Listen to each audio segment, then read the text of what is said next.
El cazador del bosque. El 25 de octubre de 1974, en el condado de Carbon, Wyoming, Estados Unidos, un trabajador petrolero, padre de 4 hijos y experimentado cazador de 41 años, llamado Carl Winston, fue víctima de un extraño secuestro.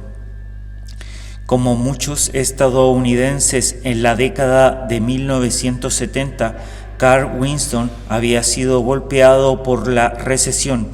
A medida que los precios de los alimentos se hacían cada vez más altos, Winston decidió que tendría que cazar para alimentar a su familia y almacenar suficiente carne para pasar el duro invierno de Wyoming, que estaba a la vuelta de la esquina. El día comenzó como cualquier otro. Winston se despertó y se estaba preparando para su segundo día de trabajo de turno en la compañía de servicios A.M. Wells en Riverton, cuando sonó su teléfono. Winston era el capataz y por lo tanto recibía las llamadas de quienes se reportaban enfermos de su equipo de trabajo. Estaba listo para irme a trabajar cuando uno de mis hombres llamó para decirme que estaba enfermo. Dándome cuenta de que no se podía lograr nada en casa, decidí tomarme el día libre y salir a cazar a algún venado al bosque. Mientras se dirigía al lugar, un extraño acontecimiento cambiaría para siempre su vida. Winston se encontró con 2 hombres que habían sufrido una avería en su vehículo. Mientras los ayudaba a salir del percance, los 2 hombres le comentaron que igual eran cazadores y que sabían de un excelente lugar de caza con presas abundantes. Me detuve frente a ellos y los ayudé. Durante nuestra conversación me dijeron que la caza era mucho mejor en una sección remota del Bosque Nacional Medicine Book. Winston agradeció a sus compañeros cazadores y sin demora decidió cambiar su rumbo y comenzar a conducir hacia la región norte del Parque Nacional Medicine Book, que se encuentra a solo 40 millas al sur de su casa en Riley. Winston llegó al parque a la última hora de la tarde.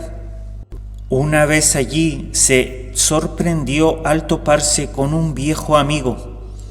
Alrededor de las 4 en punto, estacioné mi vehículo y saqué mi termo para servirme una taza de café. Un viejo amigo, Gary Eaton, caminó hacia donde me había detenido y juntos inspeccionamos el área. Después de unos minutos, Gary me dijo que iba más alto en el bosque. Bromeando, sugirió que podría asustar a algunos alces para mí. Luego de unos minutos, ambos se separaron y Winston se encaminó por un sendero que se internaba en la foresta. Winston declaró en su momento que a medida que se internaba en el bosque, comenzó a darse cuenta que el sonido típico de un bosque comenzaba paulatinamente a desaparecer. En algún momento indeterminado llegó a un lugar completamente silencioso y despoblado. Mientras se encontraba observando el lugar, de improviso divisó a 5 ciervos. Tras agazaparse, pudo observar al líder de la manada. Era un enorme macho con una magnífica cornamenta.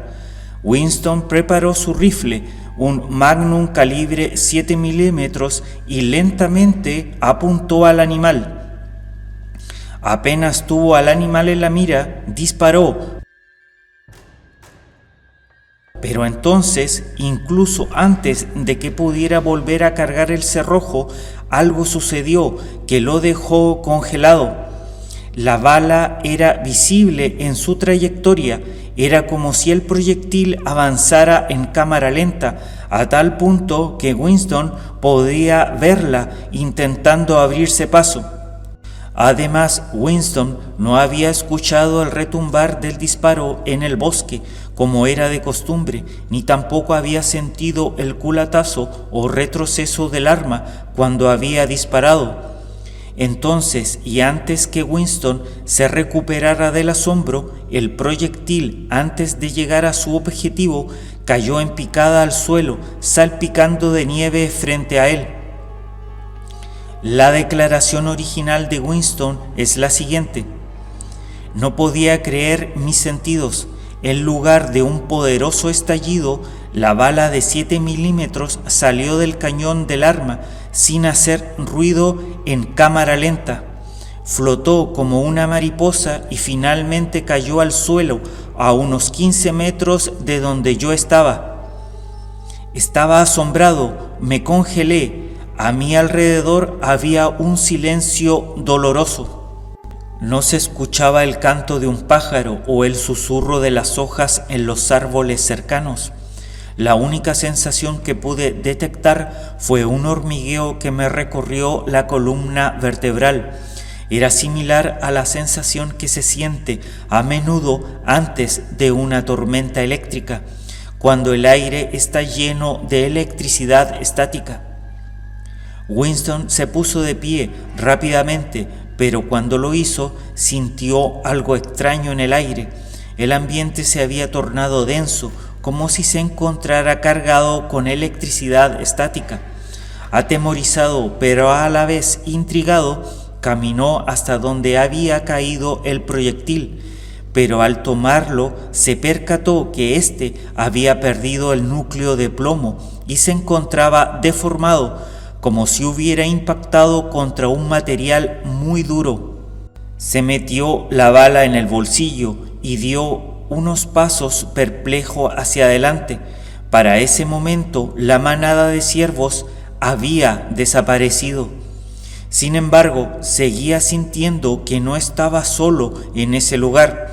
Entonces fue que mientras giraba la cabeza intentando descubrir qué lo perturbaba, el silencio de muerte que rodeaba el lugar se rompió abruptamente con el sonido de una rama al romperse.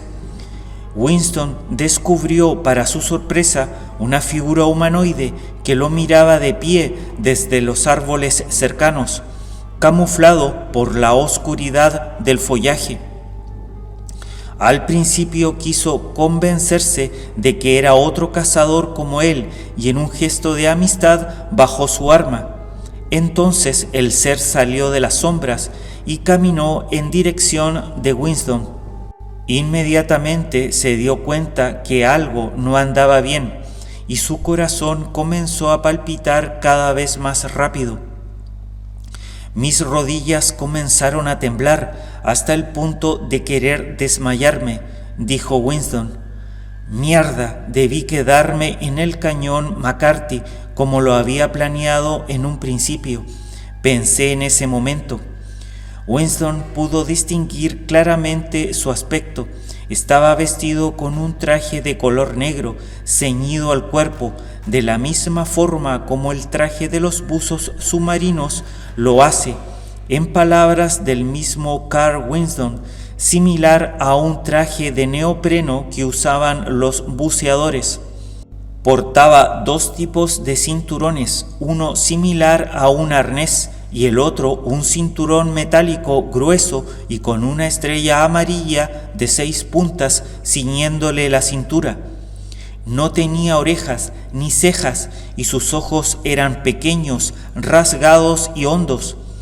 Como dijo Winston, su complexión era muy similar a la de un oriental. Medía alrededor de 6 pies, 1,82 m, y pesaba alrededor de 180 libras, unos 81 kilos. Además, se distinguían una boca sin labios y con forma de hendidura que ocultaba 3 dientes excepcionalmente grandes, algo como cuernos saliendo de su frente, justo donde empezaba la línea del pelo, el cual era como la paja, seco y puntiagudo. Lo más perturbador para Winston fue su cara, la cual parecía mezclarse directamente con su cuello, como si no tuviera mandíbula. La piel del ser era amarillenta y sus piernas estaban arqueadas. Sus brazos largos no terminaban en manos, sino que en su lugar, en el brazo derecho, se podía ver algo como una prótesis en forma de cincel, y en la izquierda solo un muñón sin muñeca. El ser siguió caminando ante la atónita mirada de Winston hasta que llegó frente al cazador y en un perfecto inglés le preguntó cómo estaba. Un aterrado Winston contestó en un tembloroso bastante bien. Luego de unos minutos el ser asintió con la cabeza, y aunque el ser tenía un aspecto extraño e intimidante, no parecía ser hostil. Incluso, según dice Winston, le preguntó si tenía hambre. Entonces, sin que Winston dijera nada, el ser sacó una bolsa de su cinturón y, mediante una técnica de levitación, usando el brazo donde tenía la prótesis, se la entregó al hombre, quien, sorprendido, revisó la bolsa, encontrando 4 pastillas en su interior. Me dijo en inglés que tomara una de ellas, que me duraría 4 días. Ahora, normalmente no me gusta tomar pastillas, ni siquiera una aspirina, pero algo sucedió. Es como si no tuviera control sobre mis acciones. Así que me tragué una de ellas y me metí las otras 3 en el bolsillo de la chaqueta. Tras esto, el ser se presentó a sí mismo como Auso Wan. Fue entonces cuando la mirada de Winston captó un extraño objeto con forma de cubo que captaba los rayos del sol en el claro detrás de la criatura.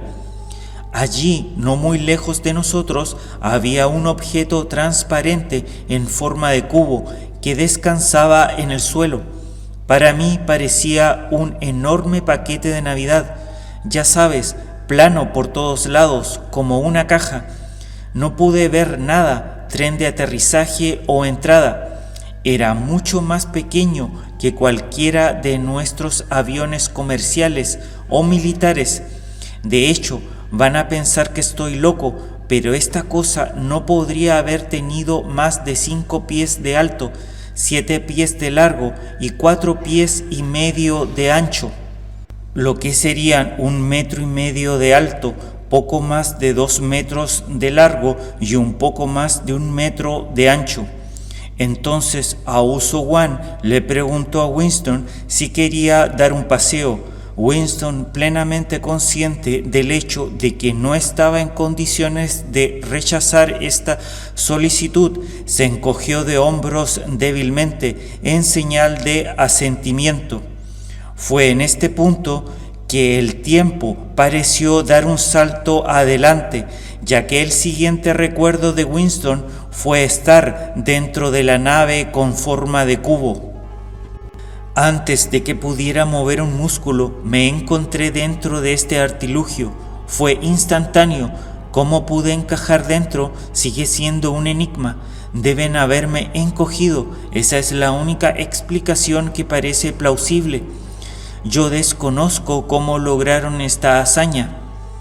Auso Wan acaba de señalar y estábamos donde él quería que estuviéramos. Recordemos que según lo planteado por la física teórica, existen las llamadas dimensiones de bolsillo, otros planos dimensionales que pueden ser artificiales o naturales, contenidos a su vez por campos de energía electromagnética u otras fuerzas exóticas, en cuyo interior el espacio y el tiempo pueden ser muy diferentes al exterior. Algunos de ustedes recordarán la serie inglesa de ciencia ficción Doctor Who y su llamada nave TARDIS. En este punto, Winston dice que comenzó a sentirse mal y entró en pánico. Recuerdo que mi cabeza empezó a dar vueltas. mis manos sudando. De alguna manera, la píldora que me dio este tipo debe haber adormecido al menos algunos de mis sentidos. De lo contrario, estoy seguro de que habría estado llorando y tal vez incluso me hubiera desmayado. En este punto, Winston notó que los 5 ciervos que había estado acechando momentos antes también estaban en el cubo, detrás de lo que percibió como una barrera invisible. Estoy un poco confuso en cuanto a cómo lograron contener a tales bestias salvajes. Estaban inmóviles y paralizados. Pero parece que los ciervos no eran los únicos paralizados dentro de la nave, porque prácticamente en el mismo momento que vio a las bestias congeladas, Winston afirmó que se dio cuenta abruptamente del hecho de que ahora él estaba sentado en un asiento de cubo de respaldo alto, con lo que describió como bandas restrictivas que aseguraban sus brazos y piernas. Cuando despegamos me encontré atado a este asiento con las manos sostenidas a los reposabrazos de la silla. Mis piernas estaban igualmente atadas. Otro ser de similar aspecto al de Aoso One apareció de la nada y junto a este ataron un extraño dispositivo con forma de casco de fútbol americano, cubierto de alambres en la cabeza de Winston. Quien diría más tarde, me sentí como el monstruo de una vieja película de Frankenstein. Winston luego observó una consola con 3 palancas diferentes que Aoso One usó para controlar la nave. El alienígena apuntó la prótesis a la palanca más larga, la cual pareció moverse. Fue entonces cuando despegó el peculiar cubo transparente que Winston describiría más tarde como un coche volador. Aoso One manipuló el vehículo para que flotara sobre la camioneta de Winston. Cuando llegamos por encima de los árboles, Aoso apuntó con su brazo a mi camioneta y desapareció. ¡Puf! Desapareció en el aire. Winston testificó que tras dejar la Tierra vio una siniestra esfera similar a un planeta, con forma de pelota de baloncesto, a través del piso transparente de la nave, un planeta que inmediatamente supo que no era la Tierra. La vista más memorable que Winston recordó de su recorrido improvisado por este mundo aparentemente extraño fue una torre colosal que se alzaba sobre la superficie, la cual comparó con la aguja espacial de Seattle, pero a diferencia de su homónimo terrestre, esta enorme estructura con forma de paraguas estaba cubierta de luces giratorias que eran tan cegadoras que le hacían daño en los ojos. El cazador también se sintió abrumado por un sonido que comparó con el zumbido de una maquinilla de afeitar eléctrica. Alrededor de esta torre había patrones giratorios de luces multicolores, no muy diferentes a poderosos focos. Eran tan intensos que en realidad me dolía mantener los ojos abiertos. Estas luces eran tan brillantes que me llevé las manos a la cara como protección. Recuerdo vagamente haber gritado: «¡Apáguenlas! ¡Me están quemando!». Simplemente no podía tolerarlas.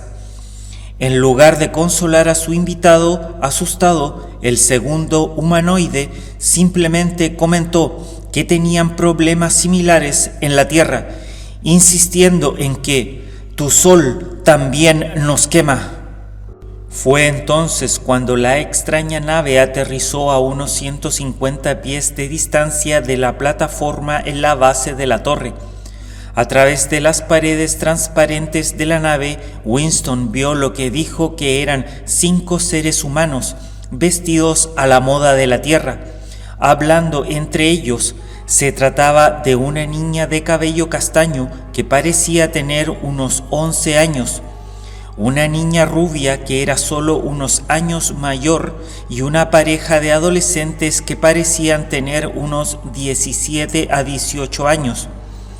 El grupo lo completaba un hombre que parecía tener unos 50 años. La gente parecía estar hablando entre sí y no notaron a Winston. Aosu-wan, que tan cordialmente le había ofrecido a Winston píldoras de comida y un paseo alrededor del cosmos, no explicó la presencia de los otros humanos, pero explicó pacientemente que habían aterrizado en un planeta que estaba a 163.000 millas luz de la Tierra. Winston se apresuró a dilucidar que la criatura no dijo años luz, lo que para él indicaba en términos muy claros que para ellos el paso del tiempo es diferente de lo que es para nosotros. Aosu-wan escoltó a Winston hasta la deslumbrante torre. La pareja ascendió en un ascensor que los depositó en una habitación donde se le indicó al cazador que se parara en una pequeña plataforma. Winston notó que él y el extraterrestre en realidad nunca caminaron a ningún lado, sino que parecían estar flotando sobre el suelo. Mientras volaban hacia su destino, Aosu-wan, arbitrariamente, o al menos eso parecía, explicó que no había peces en su planeta y que estos bichos con aletas eran una de las cosas favoritas de su gente sobre la Tierra. En este punto, un dispositivo extraño que Winston describió como parecido a un escudo de vidrio se deslizó fuera de la pared y se detuvo frente a él. El escudo era evidentemente algún tipo de dispositivo médico y escaneó al hombre por casi 5 minutos antes de que desapareciera de nuevo en la pared. El rechazo nunca es divertido, pero es difícil no imaginar que para Winston fue un golpe de suerte cuando su guía turístico extraterrestre le informó que lo devolvería al lugar donde se conocieron, porque el examen había demostrado que no era adecuado para sus propósitos. Winston, quizás afortunadamente, nunca supo cuál era este propósito potencialmente nefasto, pero luego especuló que pensó que tenía que ver con un programa de reproducción. Aosu-wan condujo al hombre de vuelta al ascensor y luego a la puerta principal. Con la misma brusquedad que había sentido antes, Winston se dio cuenta de que él y su compañero alienígena estaban ahora de vuelta dentro del cubículo transparente. Esta vez sin los ciervos. Aosu-wan estaba admirando el rifle del humano y con un dejo de arrepentimiento admitió que por mucho que quisiera no sería capaz de quedarse con el arma primitiva como recuerdo. Aosu-wan le devolvió el rifle a Winston, luego sacó las píldoras de comida de su bolsillo, un hecho que consternó al cazador, ya que representaba la única evidencia concreta que tenía de este extraño evento. Una vez más el alienígena señaló la palanca más larga. Fue entonces cuando el cazador sufrió otro desorientador salto en el tiempo. Winston rápidamente se dio cuenta de que ya no estaba flotando sobre un mundo alienígena, sino que había sido transportado instantáneamente de regreso a la Tierra. Afirmó que vio su camión, que inexplicablemente había sido transportado a unas 5 millas del claro donde había estado estacionado 2 horas y media antes. El cazador luego consideró la situación. Como estaba en un estado de estrés mental, este hecho no tuvo ningún impacto en mí hasta algún tiempo después. Sé que nunca podría haber conducido sobre ese terreno imposible, incluso si hubiera sido físicamente capaz de conducir, lo cual ciertamente no lo era. En este punto, un despreciativo alienígena le dijo a Winston: «Nos vemos». El hombre entonces se sintió abrumado por una sensación flotante y sin previo aviso se encontró parado en el borde de una pendiente rocosa e empinada. Las piedras sueltas no pudieron soportar su peso y de repente se encontró cayendo en picada por la pendiente de 9 pies, impactando severamente contra el suelo duro y lesionándose la cabeza, el cuello y el hombro.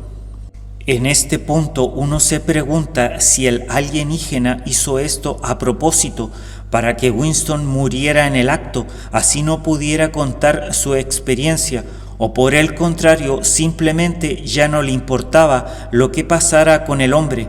En cualquiera de los casos, esto demuestra que el programa espacial secreto tiene mucha razón en decir que muchas razas extraterrestres consideran a los humanos de la Tierra como animales que pueden usar para sus propósitos, sean estos los que fueren. Lo siguiente que recordó conscientemente fue haber caminado entre tumbos por casi 3 millas por un viejo camino de tierra, rifle en mano, congelado y en un estado de amnesia casi histérica. No sabía qué había pasado, quién era yo o dónde estaba en realidad. Lo único lo que podía pensar era en salir de allí lo más rápido posible y encontrar a alguien que pudiera ayudarme. Winston estaba tan conmocionado que pasó junto a su camioneta sin siquiera reconocerla. Cuando se dio cuenta de que estaba completamente solo en el camino de tierra, retrocedió hasta el vehículo. Allí me quedé, temblando, con los ojos llenos de lágrimas y sin saber mi propia identidad.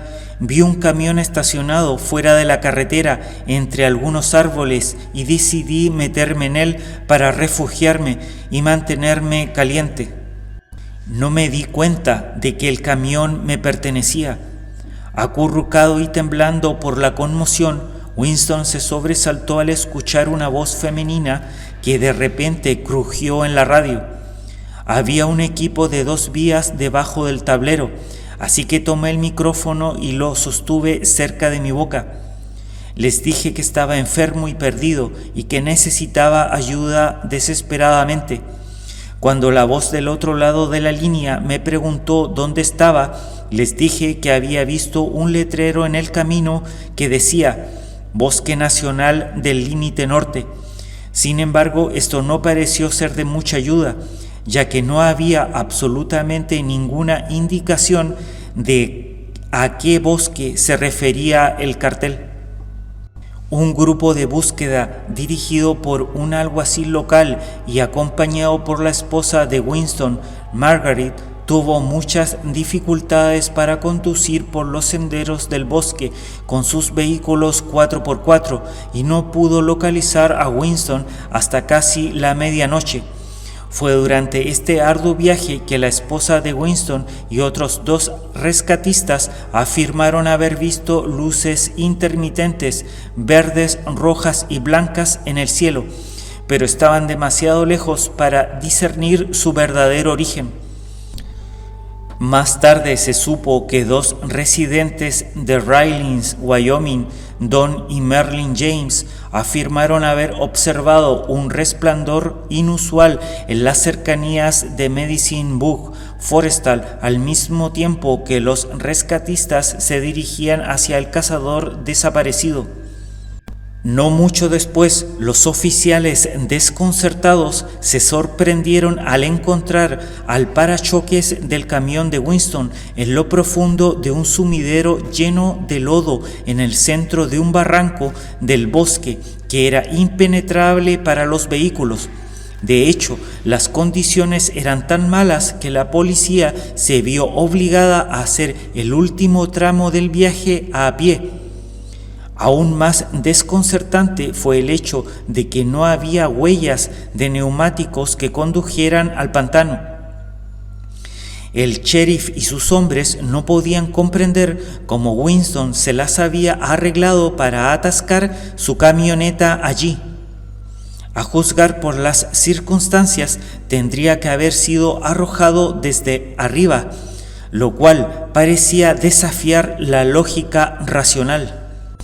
Como si las cosas no fueran lo suficientemente extrañas, cuando finalmente lograron sacar al todavía aterrorizado Winston del camión, estaba gritando: «¡Se llevaron mi ciervo!». Incluso no supo reconocer a su propia esposa. Los agentes rápidamente metieron al cazador y a su esposa en uno de sus vehículos, mientras que el resto de la policía se enfrentó al rompecabezas de cómo sacar la camioneta aparentemente atrapada del pantano. Eventualmente crearon una especie de puente con árboles caídos y finalmente lograron remolcar el camión desde el barranco poco profundo y por los caminos de tierra que habrían resultado imposibles de transitar con un vehículo normal. Winston luego describió la situación. «Usando equipo de remolque me sacaron. Inmediatamente me llevaron al hospital más cercano, donde me pusieron en observación día y noche. No fue sino hasta la noche siguiente que comencé a recuperar la memoria y a recordar algunos detalles de mi terrible experiencia». Los ayudantes del alguacil no perdieron tiempo en transportar a Winston y a su esposa al Hospital Memorial del Condado de Carbon en Raleigh, donde fue admitido a las 2:30 a.m. Los médicos del personal notaron que sus ojos estaban extremadamente inyectados en sangre y que parecía estar sufriendo de agotamiento nervioso, sin mencionar las heridas que sufrió durante su caída al barranco. Después de una extensa serie de pruebas médicas, los doctores notaron que a pesar de la condición claramente ansiosa de Winston, su sangre era extraordinariamente rica en nutrientes y vitaminas. Aún más peculiar fue el hecho de que en 1958 Winston había sido hospitalizado después de haber entrado en contacto con la tuberculosis, y en ese momento las radiografías mostraron una cantidad significativa de cicatrices en sus pulmones. Sea como fuere, las radiografías que se tomaron después de su presunta expedición intergaláctica en 1974 no mostraron tejido cicatrizal en sus pulmones, y su médico incluso notó que algunos cálculos renales dolorosos ya no eran evidentes.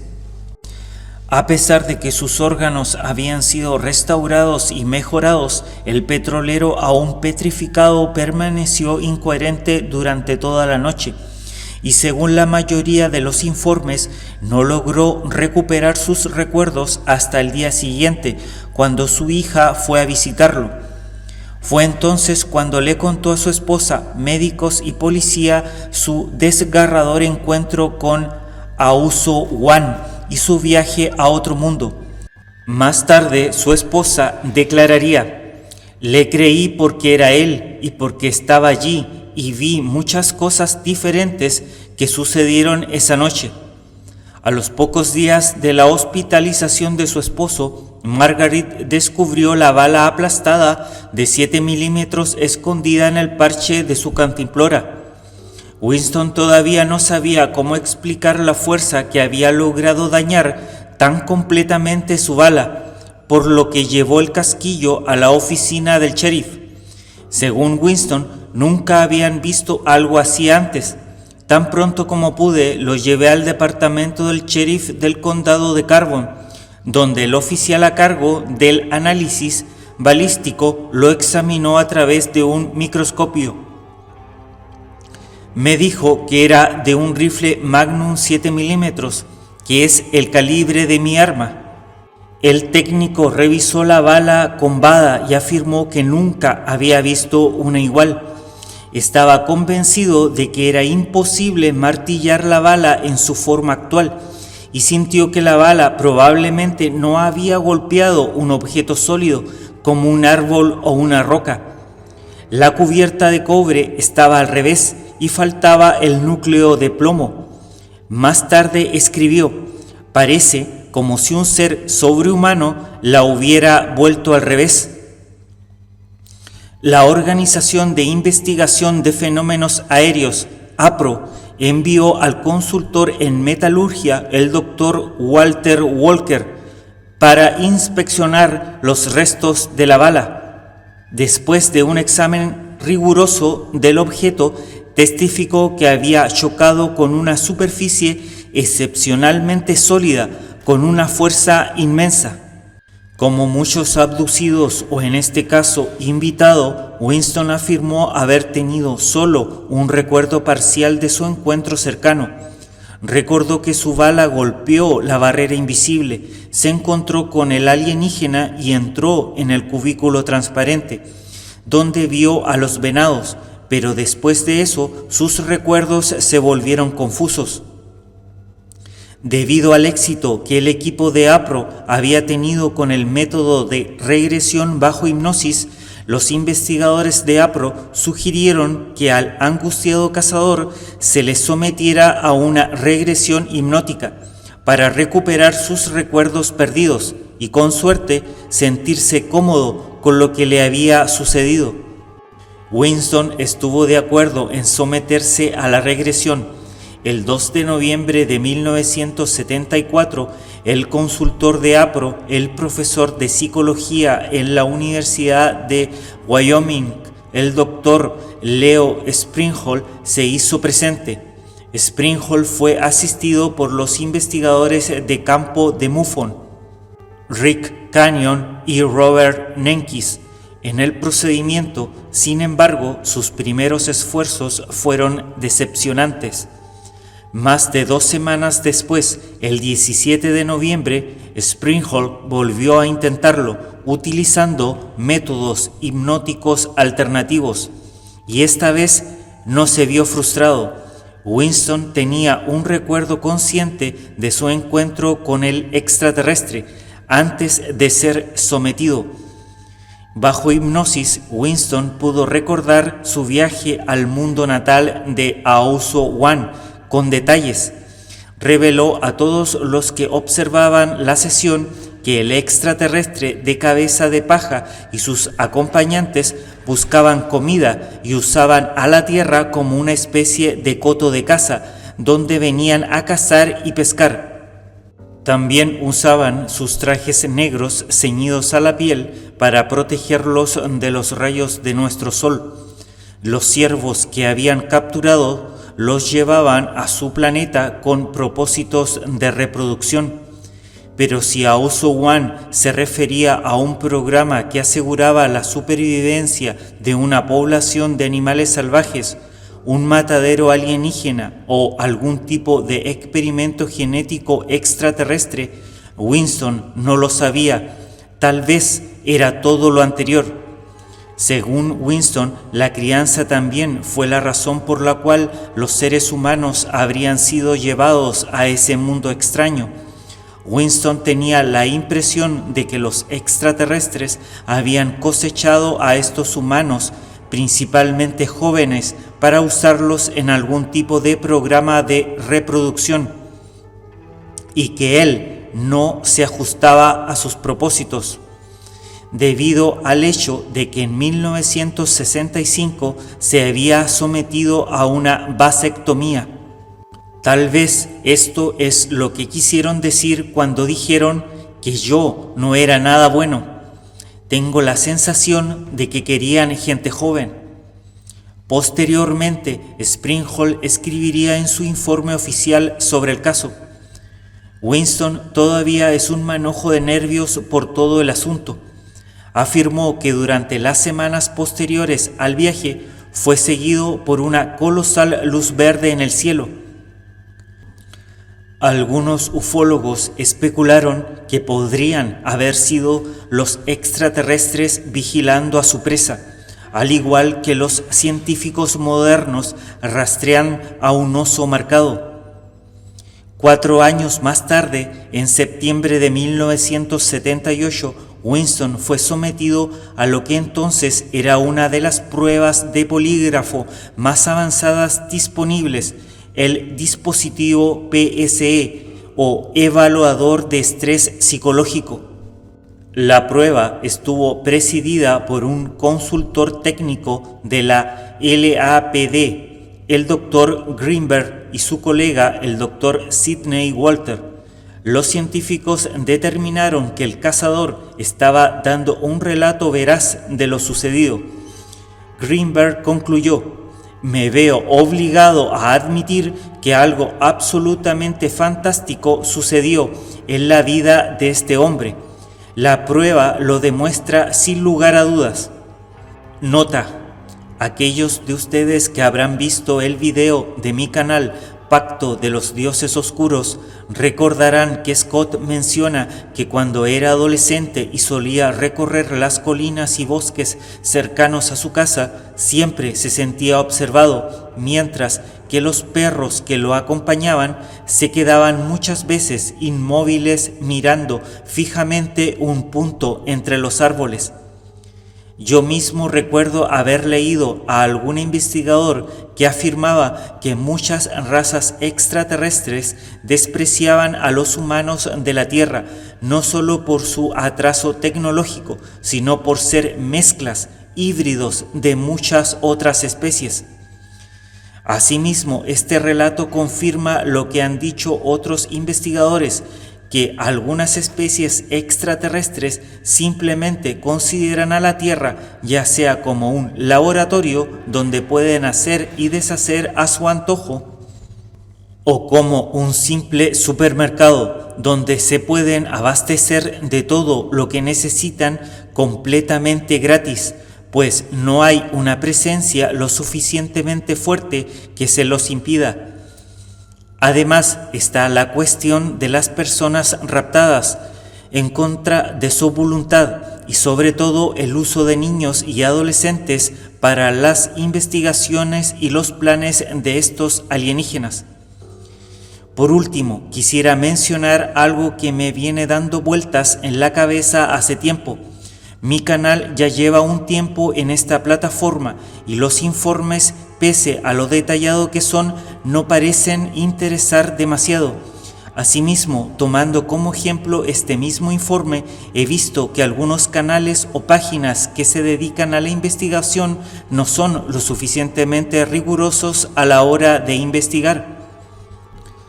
Sin embargo, parecieran atraer a mucha más audiencia, y este relato es un buen ejemplo de ello, pues tuve que recurrir a la fuente original en inglés para encontrar el relato completo, pues en español estaba mal traducido e incompleto.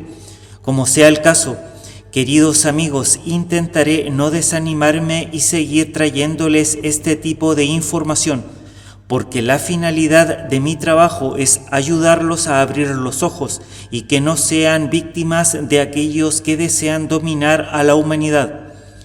Muchas gracias por ver este video, nos vemos en el próximo. Abrazos.